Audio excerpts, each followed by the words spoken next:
আসসালামু আলাইকুম ওরহমতুল্লাহি বারাকাতুহু। প্রিয় সুধী, প্রিয় দর্শক, আজকে আমরা আলোচনা করব যে ছোট্ট একটি সূরার মাধ্যমে ছোট্ট একটা সূরা আমল করলে আল্লাহ সুবহানাহু ওয়া তাআলা আপনার দুঃখ, আপনার বেদনা দূর করে দিবেন এবং অল্প সময়ের মধ্যে আপনি ইনশাআল্লাহ আপনি দিনকে দিন আপনার যে অভাব ছিল সে অভাবটা দূরীভূত হয়ে যাবে এবং আপনি দিনকে দিন ইনশাআল্লাহ আপনি ধনী হয়ে যাবেন।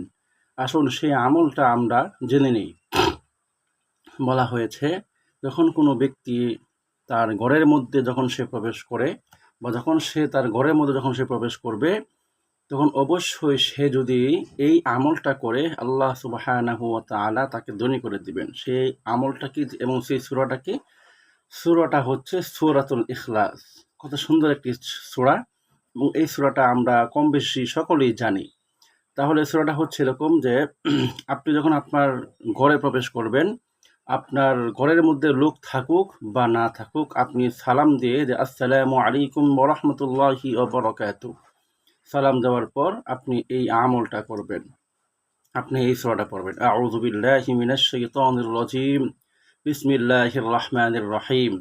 কুল হুয়াল্লাহু আহাদ, আল্লাহুস সামাদ, লাম ইয়ালিদ ওয়া লাম ইউলাদ ওয়া লাম ইয়াকুল লাহু কুফুয়ান আহাদ।